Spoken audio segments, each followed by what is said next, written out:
Halo guys, welcome to my channel Vera Igmas. Kali ini aku akan menceritakan atau berbagi tips dan trik bagaimana caranya lolos tes CPNS dan P3K. Oh ya teman-teman, di sini aku cuma berbagi ya, tidak ada maksud lain untuk sombong atau ria atau sebagainya. Jadi di sini hanya benar-benar murni untuk berbagi kepada teman-teman yang sedang mengikuti seleksi tes CPNS maupun P3K. Sebelumnya, saya mau ngucapin selamat dulu kepada teman-teman yang telah berhasil melewati seleksi administrasi tes CPNS. Semoga kalian lolos ke tahap selanjutnya. Dan buat teman-teman yang belum lolos tes seleksi administrasi CPNS maupun P3K, tetap semangat ya, kesempatan di tahun depan masih akan ada. Jadi teman-teman, semenjak ada pengumuman mengenai lowongan atau formasi tes CPNS dan P3K, banyak banget teman-teman yang DM Instagram, chat messenger WA maupun Facebook yang menanyakan bagaimana sih tips dan trik lolos tes CPNS, bagaimana cara memilih lokasi atau formasi untuk tes CPNS dan P3K, dan masih banyak lainnya. Alhamdulillah semua itu sudah terjawab ya. Jika ada chat dari kalian yang belum terjawab, boleh di DM ulang ya, mungkin terlewat. Oh ya, sebelum lanjut ke bagaimana tips dan trik lolos tes CPNS dan P3K, teman-teman bisa support channel ini dengan cara like, komen, dan subscribe channel ini agar kalian tidak ketinggalan info-info berikutnya. Jadi teman-teman, tips dan trik yang akan saya bagikan ini sudah pernah saya coba pada saat saya mengikuti tes seleksi CPNS di tahun 2019, sebelum pandemi meraba di negeri kita. Tapi semua itu balik lagi ke rezeki kita masing-masing ya teman-teman. Jika Allah sudah menghendaki, bagaimanapun usaha dan doa kita, maka itu akan sangat mudah bagi Allah meloloskan kita dalam mengikuti seleksi tes CPNS dan P3K ini, hingga kita berhasil mendapatkan NIP sesuai dengan impian kita masing-masing. Seperti yang kita ketahui bersama ya teman-teman, tes CPNS itu terakhir diadakan tahun 2019. Dan itu pun waktunya molor atau bergeser dari jadwal yang sudah ditentukan karena kita sedang mengalami yang namanya pandemi corona. Jadi tes 2019 itu berakhirnya atau selesainya itu di tahun 2020, sehingga tahun 2020 itu tidak diadakan pembukaan tes CPNS, dan pembukaannya sekarang diadakan di tahun 2021. Tentu ini sangat menjadi momen yang sangat ditunggu-tunggu oleh para pejuang NIP yang belum berhasil meraih kelolosan tes CPNS di tahun 2019. Otomatis di tahun 2020 ini pesertanya sangat banyak sekali ya, karena ini jadi hal yang sangat ditunggu-tunggu oleh teman-teman. Karena banyaknya peserta yang mengikuti seleksi tes CPNS dan P3K, dan itu tidak seimbang atau sebanding dengan formasi yang dibuka oleh pemerintah, tentu kita harus mempunyai strategi dan cara masing-masing sehingga kita bisa lolos tes seleksi S maupun P3K. Aku akan mulai sharing ini dengan mengambil pertanyaan yang paling sering ditanyakan oleh teman-teman ya, yaitu hal apa saja sih yang harus diperhatikan sebelum kita memilih lokasi formasi tes CPNS dan P3K. Jadi teman-teman, ini berdasarkan pengalaman pribadi saya ya. Jadi teman-teman, tips dan trik yang akan saya bagikan ini sudah pernah saya coba pada saat saya mengikuti tes seleksi CPNS di tahun 2019, sebelum pandemi meraba di negeri kita. Berdasarkan jumlah kuota dan jumlah peserta dari masing-masing lokasi tes CPNS tersebut, maka saya putuskan untuk memilih lokasi DKI sebagai tujuan utama dalam seleksi tes CPNS tahun 2019. Jika teman-teman ada pertimbangan lain dalam memilih lokasi formasi tes CPNS atau P3K, boleh diketik dalam kolom komen ya. Kita sharing-sharing mengenai pemilihan lokasi untuk mempermudah teman-teman kita yang lain dalam mengisi lokasi formasi tes CPNS. Nah, jika teman-teman sudah memilih lokasi formasi seleksi CPNS dan P3K dengan berbagai pertimbangan yang teman-teman miliki. Langkah selanjutnya kita akan membahas bagaimana sih tips dan trik lolos tes CPNS dan P3K. Jadi teman-teman, seperti yang sudah kita ketahui bersama bahwa tes CPNS dan P3K itu umumnya mempunyai 4 tahapan. Yang pertama adalah seleksi administrasi, yang kedua adalah seleksi CAT SKD atau Computer Assist Test mengenai seleksi kompetensi dasar, dan tes CAT SKB. Selanjutnya adalah tahap pemberkasan, itu pada umumnya. Namun, ada beberapa instansi juga yang menerapkan tes wawancara dalam seleksi tes CPNS-nya. Tips dan trik yang pertama yang akan kita bahas adalah bagaimana tips dan trik lolos seleksi tes administrasi dalam seleksi tes CPNS. Tips yang pertama adalah mengisi biodata atau identitas diri dengan benar. Hal pertama yang harus diperhatikan adalah nomor induk kependudukan atau NIK harus terdaftar di Dukcapil atau Dinas Kependudukan dan Pencatatan Sipil. Untuk mengecek apakah data NIK teman-teman sudah tercatat di Dukcapil atau belum, bisa dicek secara online melalui Google Search. Ketik saja pengecekan NIK secara online, nanti akan muncul websitenya sendiri. Yang kedua adalah kesesuaian nama antara ijazah dengan KTP. Misalkan nama yang tertulis di ijazah adalah Ani dengan tulisan ANI, dan nama yang tertulis di KTP adalah ANY. Itu kan tidak sesuai. Nah, data yang tidak sesuai itu akan menjadi pertimbangan panitia untuk tidak loloskan atau mendiskualifikasikan peserta dalam seleksi administrasi. Selain nama, data atau identitas diri yang harus diperhatikan yaitu tempat dan tanggal lahir. Perhatikan setiap detail huruf dan angka yang tertera pada ijazah maupun pada KTP. Selain itu, nama orang tua, alamat, dan apapun yang tertera pada ijazah dan KTP harus benar-benar diperhatikan.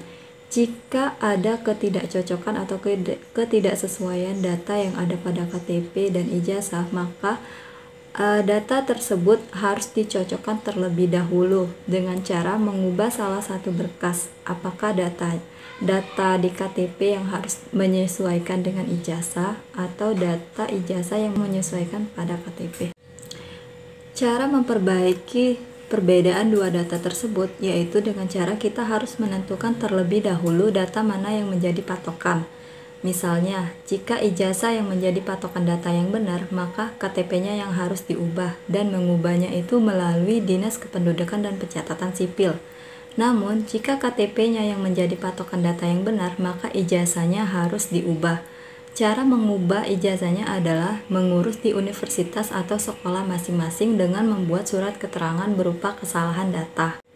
Hal pertama yang harus dilakukan sebelum mengupload berkas yang diminta oleh instansi adalah memperhatikan persyaratannya terlebih dahulu, karena masing-masing instansi berbeda pula syarat pemberkasan yang harus diupload. Misalnya, berkas harus di-scan berwarna dan tidak boleh hitam putih.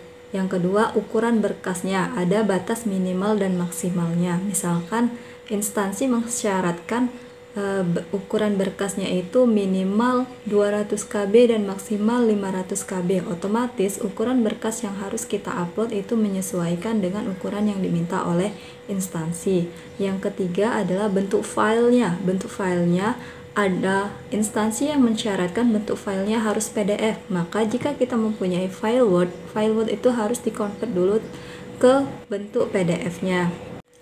Hal kedua yang harus kita perhatikan dalam mengupload berkas yaitu kita mengetahui terlebih dahulu berkas apa saja yang akan diupload. Misalnya, ijazah dan transkrip nilai diupload dalam satu file yang sama. Hal tersebut harus diperhatikan ya. Selain ijazah dan transkrip nilai, yang perlu diupload biasanya adalah foto. Foto ini biasanya formatnya adalah JPEG atau PNG. Untuk file surat lamaran, sertifikat akreditasi, dan lain sebagainya itu biasanya bentuk filenya adalah format PDF dengan ukuran masing-masing file menyesuaikan dengan yang diminta oleh masing-masing instansi. Oh iya, yang paling sering dijadikan permasalahan adalah penguploadan sertifikat akreditasi. Nah, ini harus benar-benar ditanyakan ke panitia penyelenggaranya atau ke admin yang mengurusi masalah persyaratan administrasi ini. Karena yang sering jadi permasalahan yaitu sertifikat akreditasi yang diminta kadang tidak tertera di persyaratannya, hanya tertulis sertifikat akreditasi. Nah, ini perlu diperhatikan apakah yang diminta adalah sertifikat akreditasi kampus atau jurusan, dan itu yang diminta pada saat kita lulus atau pada saat terbit atau pada saat sertifikat tersebut terbit di masa sekarang. Jadi baiknya itu ditanyakan langsung ke masing-masing instansi penyelenggara agar tidak terjadi kesalahan dalam penguploadan. Nah, itu dia ya teman-teman, syarat seleksi administrasi atau pemberkasan awal pada tes CPNS dan P3K. Buat kalian yang sudah berhasil lolos ke tahap seleksi administrasi CPNS dan P3K, saya ucapkan selamat, semoga kalian lolos ke tahap selanjutnya. Dan buat kalian yang belum lolos administrasi tes CPNS dan P3K, jangan menyerah, tetap semangat dan berjuang untuk di tahun berikutnya. Tes SKD atau seleksi kompetensi dasar itu sendiri terdiri dari 3 bidang ya. Yang pertama adalah tes wawasan kebangsaan yang menguji kemampuan kita mengenai wawasan atau pengetahuan tentang kebangsaan, kewarganegaraan. Yang kedua adalah tes intelijensi umum yang terdiri dari matematika, penggambaran, logika, dan lain-lain. Dan ada yang namanya tes kepribadian atau tes TKP. Untuk nilai ambang batas atau nilai passing grade dari 3 bidang tersebut itu berbeda ya teman-teman, dan tiap tahun itu kadang mengalami peningkatan atau penurunan. Jadi buat teman-teman yang ikut tes seleksi CPNS dan P3K tahun ini, silakan dicek masing-masing berapa passing grade yang harus kalian capai supaya bisa lolos ke tahapan selanjutnya. Selain harus mencapai nilai minimum passing grade yang sudah ditentukan, teman-teman juga usahakan harus mencapai perankingan 3 besar supaya teman-teman bisa lolos ke tahap selanjutnya yaitu CAT SKB. Nah, bagaimana supaya teman-teman bisa lolos ke tahapan selanjutnya? Silakan disimak tips dan trik berikut ini yang sudah saya coba terapkan di seleksi tes CPNS tahun 2019. Tips yang pertama dalam seleksi SKD adalah mempelajari atau mengetahui kisi-kisi soal yang akan diujikan dalam tes seleksi SKD. Apa gunanya kita mempelajari kisi-kisi SKD dalam seleksi tes CPNS? Jadi, supaya apa yang kita pelajari itu sesuai dengan apa yang akan dikeluarkan oleh pemerintah atau tim pembuat soal seleksi tes CPNS. Dan biasanya kisi-kisi soal itu setiap tahun berbeda. Jadi benar-benar harus diketahui ya atau dicari tahu mengenai kisi-kisi apa saja yang keluar pada saat seleksi tes CPNS tahun 2021. Tips yang kedua yaitu membuat rencana belajar. Nah, untuk rencana belajar ini waktunya disesuaikan dengan waktu terbaik teman-teman dalam menyerap materi pembelajaran. Misalkan, waktu terbaik menyerap materi pembelajaran teman-teman adalah di waktu malam hari atau di waktu subuh hari. Maka di kedua waktu tersebut teman-teman harus benar-benar menyiapkan waktu untuk belajar atau meluangkan waktu. Jadi jangan sampai menunggu waktu luang. Setelah membuat rencana belajar, teman-teman harus komitmen dengan jadwal yang sudah dibuat. Usahakan jangan sampai ada gangguan ketika mendekati atau memasuki jam belajar, sehingga teman-teman bisa fokus untuk mempelajari materi-materi sesuai dengan kisi-kisi yang telah didapatkan. Tips yang ketiga yaitu membaca materi sesuai dengan kisi-kisi soal. Jadi, untuk membaca materi ini, tidak harus semua materi kita pelajari, hanya materi-materi tertentu yang sesuai dengan kisi-kisi soal. Tips yang keempat yaitu berlatih menjawab soal-soal SKD. Jadi, sekarang itu sudah banyak aplikasi-aplikasi di handphone yang bisa kalian download di Play Store mengenai soal-soal latihan SKD. Atau kalian bisa juga kunjungi channel-channel YouTube untuk berlatih menjawab soal-soal SKD dengan gampang sekali. Atau kalian bisa juga belajar dari buku-buku yang membahas tentang soal-soal latihan SKD. Nah, kalau saya dulu, sebelum saya belajar, saya tentukan dahulu berapa target nilai yang harus saya capai untuk pindah ke soal berikutnya. Untuk materi dan latihan soal ini harus kita latih setiap hari ya teman-teman, supaya kita terbiasa menghadapi materi dan soal-soal ketika pelaksanaan tes seleksi kompetensi dasar. Tips yang kelima yaitu selalu update informasi mengenai seleksi CPNS dan P3K, baik itu mengenai jadwal ujian, lokasi ujian, dan hal-hal lainnya yang berhubungan dengan seleksi CPNS dan P3K. Jadi teman-teman, pastikan teman-teman ada atau tergabung di grup WhatsApp atau Telegram yang membahas tentang CPNS dan P3K, sehingga teman-teman tidak akan ketinggalan informasi mengenai seleksi tersebut. Tips yang keenam yaitu mempersiapkan dokumen yang akan dibawa pada saat ujian seleksi kompetensi dasar. Pada tahun-tahun sebelumnya, biasanya dokumen yang wajib dibawa yaitu berupa KTP atau kartu tanda penduduk atau surat keterangan dari Dinas Kependudukan dan Pencatatan Sipil dan kartu peserta ujian. Namun, pada saat sekarang karena kondisi kita lagi pandemi, jadi pemerintah mewajibkan juga untuk membawa hasil swab atau rapid test guna mencegah penyebaran COVID-19. Tips yang ketujuh yaitu mengecek lokasi ujian. Sebelum ujian berlangsung, ada baiknya teman-teman mengecek terlebih dahulu lokasi yang akan menjadi tempat kalian ujian. Jadi pada saat hari ujiannya, kalian tidak diburu-buru untuk mencari tempat atau lokasi ujiannya. Tips yang kedelapan yaitu memperhatikan jadwal ujian. Untuk tes seleksi CPNS dan P3K, teman-teman wajib hadir 1 jam sebelum pelaksanaan ujian. Teman-teman sudah bisa memprediksi sendiri berapa lama waktu perjalanan teman-teman dengan waktu tunggu di lokasi tes, sehingga teman-teman tidak mengalami keterlambatan dalam mengikuti seleksi atau ujian tes SKD. Tips yang ke-9 yaitu doa. Dan ini wajib banget kita lakukan agar apa yang kita lakukan itu diridhoi oleh Allah Subhanahu wa Ta'ala, dan apa yang menjadi hajat kita itu bisa dikabulkan oleh Allah Subhanahu wa Ta'ala. Untuk teman-teman yang muslim itu bisa mengikuti anjuran yang ada di dalam Al-Quran dan hadis. Dan untuk teman-teman yang non-muslim bisa mengikuti doa-doa sesuai dengan ajaran dan kepercayaannya masing-masing.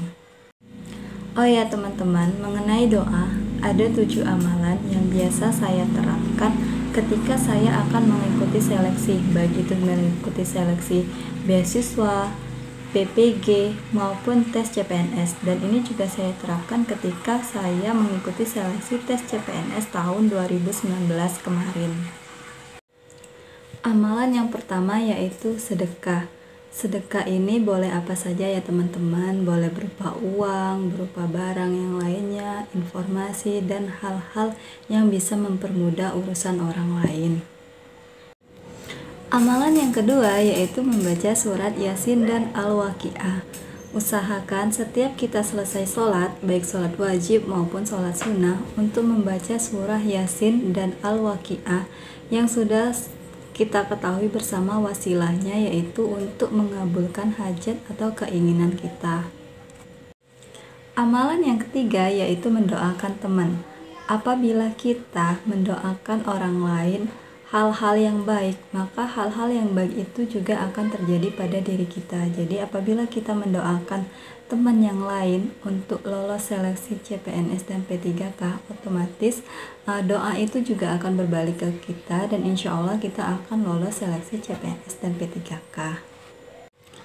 Amalan yang keempat yaitu memperbanyak istighfar. Istighfar ini bisa dilakukan di mana saja dan kapan saja.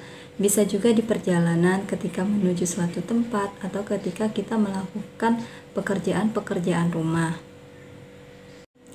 Tips yang kelima yaitu meminta orang tua untuk membacakan surat Al-Waqiah ketika kita akan melaksanakan ujian tes SKD. Jadi usahakan sebelum memasuki ruangan ujian kita memberikan kabar terlebih dahulu kepada orang tua kalau kita sudah mau memasuki waktu ujian, sehingga orang tua kita bisa membacakan surat Al-Waqiah selama kita melaksanakan ujian tes SKD. Tips yang keenam yaitu dilakukan ketika kita hendak memasuki ruangan ujian. Kita berdoa supaya ujian kita diberikan kelancaran tanpa ada hambatan. Doa yang kita panjatkan yaitu doa yang terdapat pada Al-Quran surat Toha ayat 77, yang mana doa tersebut juga dibacakan oleh Nabi Musa ketika beliau menghadapi kesulitan hidup dan memohon untuk dipermudahkan segala urusannya. Adapun doanya itu tidak asing lagi, seperti yang sudah kita setiap hari terapkan sebelum memulai pelajaran, yaitu Rabbi shrahli sadri wa yassirli amri wahlul 'uqdatam min lisani yafqahu qawli. Itu dibaca terus menerus sampai kita berada di dalam ruangan. Amalan yang ketujuh yaitu membaca shalawat Nabi. Shalawat Nabi ini kita baca ketika kita memiliki keraguan terhadap pilihan jawaban kita atau mengalami hal-hal sulit dalam menjawab pertanyaan. Dengan membaca sholawat Nabi, maka insya Allah kita akan diarahkan pada pilihan-pilihan jawaban yang tepat. Itulah tips dan trik serta amalan yang dilakukan. Untuk selanjutnya, kita serahkan semua hasilnya kepada Allah Subhanahu wa Ta'ala. Semoga Allah mengabulkan segala doa dan hajat kita.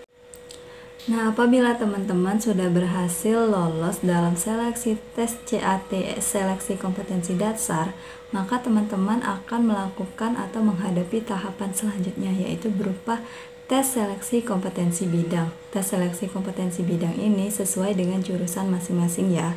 Jadi misalkan kalau kita jurusannya sarjana pendidikan bahasa Inggris, otomatis soal-soal yang berhubungan adalah soal-soal bahasa Inggris. Untuk tips dan triknya yaitu teman-teman bisa menerapkan tips dan trik yang ada pada seleksi kompetensi dasar yang telah saya jelaskan sebelumnya. Hal yang harus diperhatikan dalam pemberkasan tahap akhir tes seleksi CPNS dan P3K ini yaitu pemenuhan pemberkasan atau dokumen yang diminta oleh masing-masing instansi penyelenggara tes CPNS dan P3K.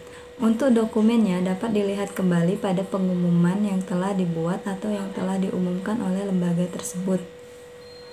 Perhatikan detail dari setiap dokumen yang diminta, jangan sampai ada yang salah atau yang terlewatkan. Oke guys, itulah tips dan trik serta amalan yang dilakukan agar lolos tes CPNS dan P3K. Semoga bermanfaat. Jangan lupa untuk like, komen, dan subscribe channel ini agar kalian tidak ketinggalan info-info selanjutnya. Sampai jumpa!